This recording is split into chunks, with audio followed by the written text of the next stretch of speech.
Hi guys, welcome to my YouTube channel, and for today's video, tuturuan ko kayo kung paano mag-install ng Google 14 TV, no? Google TV 14 sa inyong PC or laptop. So, kailangan muna natin yung ganito, yung SSD. Kung wala naman, pwede naman USB flash drive katulad nung ganito, yan.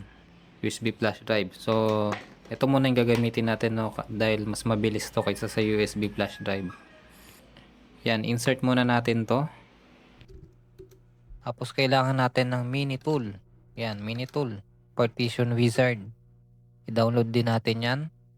Dito kahit pre edition okay lang, no. Hindi natin kailangan ng pro edition or magbayad. So yan, download na natin yan. So dahil meron na ako niyan, naka-install na dito sa PC ko. Bubuksan na lang natin. Ayan, meron na ako naka-install, no. Click yes.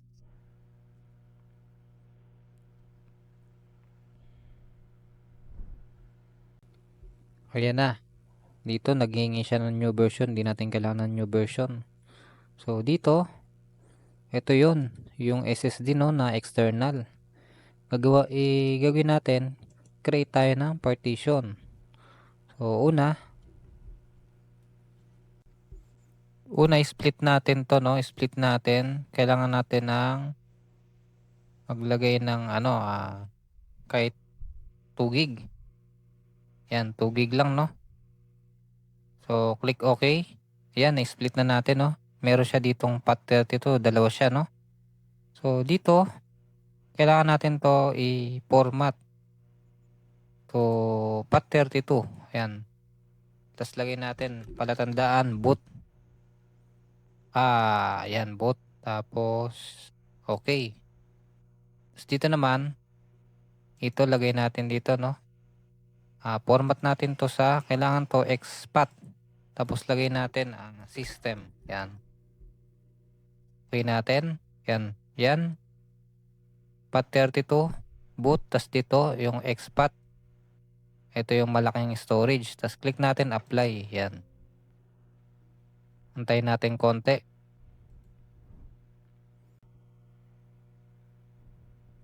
And mabilis lang siya. So yun. Okay na. Next. Close na natin to. Okay, next. Download naman natin itong Boot Eyes. Yan. Search nyo sa Google. Tapos ito, download natin itong Boot Eyes.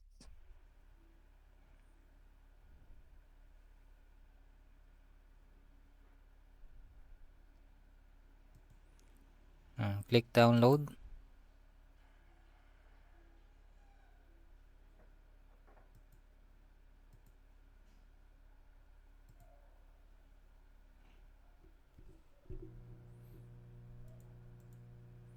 Ayan, open natin.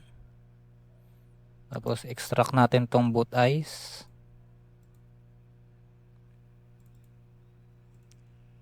Sara natin tong application. So dito, 4-bit. Dito, select natin yung SSD natin kung saan natin i-install yung Google TV. So select natin yan. Tapos click natin yung process PBR. Tapos dito, i-select natin tong FAT32 kung saan yung boot. Tapos select natin tong syslinux. Tapos install natin, install and config. Yan. Okay lang. Okay na. Close na natin yan, hindi na natin to kailangan. Punta ulit tayo sa Google. Yan. Punta tayo dito sa itong link na to, da-download natin tong Google TV 14. Ayan. Ayan, da-download natin yan. Yan. Dahil meron na ako yan, na-download ko na kanina. Puntahan na natin, no. So lalagay ko na yung link sa description.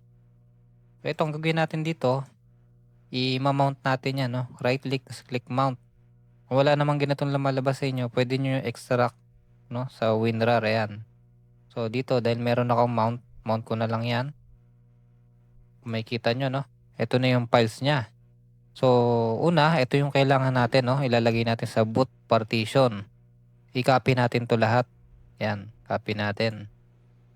Tapos punta tayo dun sa dito sa system, sa boot, dito sa maliit na partition. Diyan natin ka-copy. Yan, paste natin dyan. Okay na, saglit lang, no? Tapos sunod, ito yung system, SFS. Ito yung kailangan natin. Copy natin dun sa malaking partition. Dito sa system. Ayan. Paste natin sa system. Hantayin lang natin konti dahil matagal-tagal to. Okay, next naman. Ito yung link, no? Kailangan natin download ito. Almacenamientos. So, ayan. Download natin yan. So, ayan. Masa na-download nyo na. Ipunta natin yung folder na yon. Na-download ko na kasi. So, open na lang natin, no? Dito siya. So, ayan. Ilagay natin dito katabi ng Google TV natin. Extract natin tong files na to. Ayan. Tapos, open natin. So, open natin tong folder. So, dito, guys, meron dyan 16, 8GB, 4GB, 120, 32, 2GB, 64. So, ayun yung storage, no? Kung saan maglalagay tayo ng storage sa ating Google TV. So, dito, siselect ko lang muna ito, 16GB, no? I-extract natin yan. Ayun yung kukunin natin. Click natin, extract here. Yan. Yan, medyo matagal-tagal lang to, no? Pag malaking gig, matagal siya extract. So, antayin lang natin konti. Oops, kinancel muna natin, no? Dahil puno na yung drive C natin. Sa drive D ko siya muna extract, mga idol. Ayan. Or, pwede naman diretso na sa ating system. Ayan. System, no? Diyan na natin extract. Diretso na. Ayan. Antayin lang natin konti, mga idol, dahil matagal-tagal to. Depende sa processor nyo ng PC. Kung gaano kabilis yung PC nyo. Ayan, mga idol. Tapos na, mga idol, no? So, yun. Andito na yun, mga idol. Ayan. So, yan yung data, no? Yung storage natin, 16GB. Pwede na natin i-boot to. I-first boot natin sa computer. Ayan, ito yung... Ito na, mga idol. Ito na yung in-install natin, no? Ito natin lalagay sa laptop. Tas yung HDMI yan, nakakonect dito sa TV. Itong laptop na to, spare ko lang to, mga idol. Ginagawa ko lang Android TV. Ayan. Boot na natin siya. Luma na to pero ano, napakinabangan ko pa siya sa Android TV, no? Ayan. Dahil itong Samsung ko, TV na Samsung, wala siyang Android, hindi siya Android. Ayan, medyo sira na yan. Android 14. Try natin. Dito tayo sa external. Ayan. Para diretso na dito. Bubuksan natin yung TV. Ayan, punta tayo dito sa HDMI source. Ayan, mga idol, yan na. Ayan.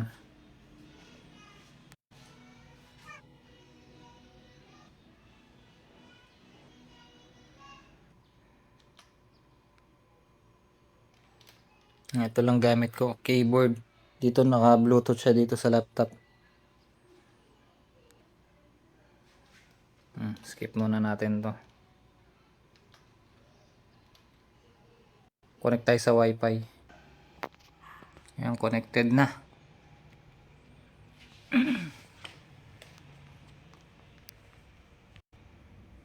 Ayan, kailangan mag-sign in na tayo dito, mga idol, para yung mga application nya install na. Kung ready to install, login muna tayo ng Google account. Ayan, mga idol. Accept lang natin yan. Dito pwede yes, pwede no.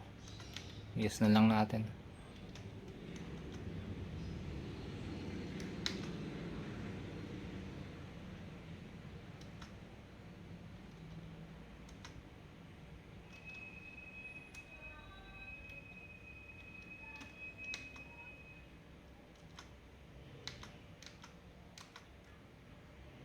Ayan mga idol.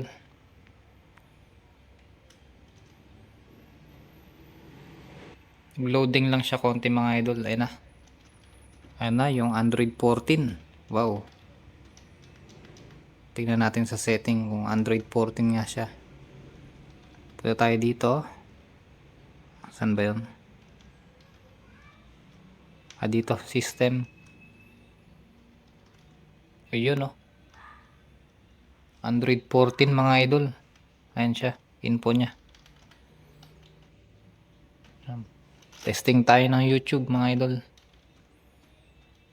Testing tayo YouTube. Download tayo YouTube. Ito.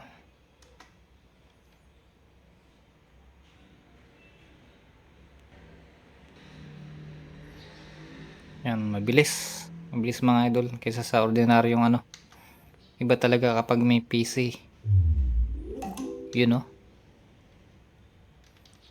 Watch as guest muna tayo. Ayan. Okay, testing tayo dito. Ayan mga idol oh. Sabay food vlog. Tayo sa setting no. 1080p mga idol. Ngayon nga lang, nadali o Ayan oh. Ayos mga idol. kung makapagsasalita lamang ang hapag. At Ayun. Foodpanda, we're on a mission to make life delicious. Okay. Ayos na mga idol. Ayan, may mga application na siya oh. I-install nyo lang siya oh.